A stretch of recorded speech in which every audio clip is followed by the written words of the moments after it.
নমস্কার বন্ধুরা, আপনারা দেখছেন মৈত্রী ইনফরমেশন ইউটিউব চ্যানেল। বন্ধুরা, স্টাফ সিলেকশন বর্ডার সিকিউরিটির তরফ থেকে সাব ইন্সপেক্টর ও সাব ইন্সপেক্টর এক্সিকিউটিভ পদে একাধিক কর্মী নিয়োগের বিজ্ঞপ্তি জারি করা হয়েছে। বর্তমানে সব মিলিয়ে 892টি পদ নিয়োগ করা হবে। প্রার্থীদের এসএসসি পরীক্ষার মাধ্যমে আবেদন করতে পারবেন। পুরুষ প্রার্থীদের জন্য মোট 845টি এবং মহিলা প্রার্থীদের জন্য মোট 47টি পদ নিয়োগ করা হবে। তো বন্ধুরা, আজকের আমরা এই ভিডিওতে আপনাদেরকে জানাবো এখানে আবেদন করতে গেলে কি কি শিক্ষা যোগ্যতা লাগবে এবং প্রার্থীর বয়সসীমা, শারীরিক সক্ষমতা, মাসিক বেতন ও আবেদনের পদ্ধতি সম্পর্কে বিস্তারিত আলোচনা করব। তো বন্ধুরা, ভিডিওটি স্কিপ না করে পুরোটি দেখতে থাকুন। আর বন্ধুরা, আমাদের চ্যানেলে যারা নতুন তাদেরকে বলছি চ্যানেলটিকে সাবস্ক্রাইব করে পাশে থাকা বেল আইকনটি বাজিয়ে অল নোটিফিকেশনটি অন করে দেবেন, যাতে এই সমস্ত গুরুত্বপূর্ণ ভিডিও সবার আগে আপনার কাছে পৌঁছে যায়। তো বন্ধুরা, এবার দেখে নেওয়া যাক মোট শূন্য পদের সংখ্যা।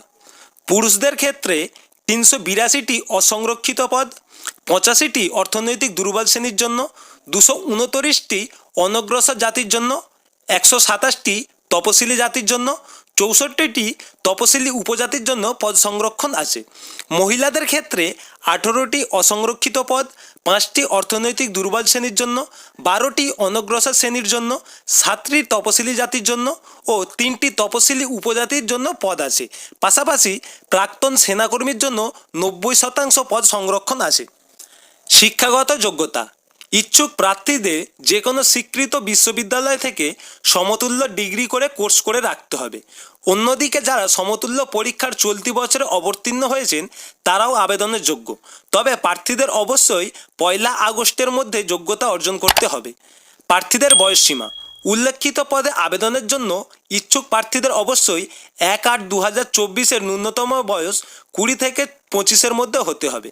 তবে সংরক্ষণ শ্রেণীর জন্য বয়সের ছাড় থাকবে।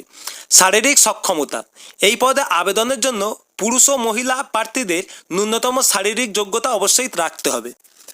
পুরুষদের ক্ষেত্রে ন্যূনতম উচ্চতা 170 সেমি, বুকের ছাতির মাপ 80 সেমি, পার্বত্য এলাকায় আবেদনকারীদের উচ্চতা 165 সেমি এবং তপশিলি জাতি ও উপজাতিদের জন্য উচ্চতা 162.5 সেমি এবং বুকের ছাতার মাপ 77 সেমি থাকতে হবে।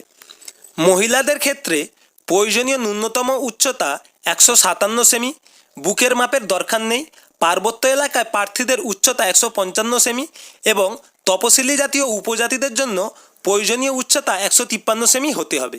মাসিক বেতন: এই পদে স্থায়ী প্রার্থী হিসাবে নিযুক্ত হওয়ার পর প্রার্থীরা মাসিক বেতন হিসাবে 35,400 টাকা থেকে শুরু করে 1,12,400 টাকা অবধি পেতে পারেন। আবেদনের পদ্ধতি: এখানে আবেদন করতে গেলে আপনাকে অনলাইনে আবেদন করতে হবে। এই ভিডিও ডেসক্রিপশান বক্সে একটা লিঙ্ক দিয়ে দেবো, আপনারা পারলে ওখান থেকে ডাইরেক্ট অনলাইনে আবেদন করতে পারেন। তো বন্ধুরা, এই সমস্ত বিষয় আরও আপডেট জানতে আমাদের সাথে থাকুন। ভালো লাগলে অবশ্যই লাইক, কমেন্ট এবং শেয়ার করতে ভুলবেন না। আমাদের আশীর্বাদ করবেন যেন আমরা আরও আপডেট ও সঠিক তথ্য আপনাদের জন্য তুলে ধরতে পারি।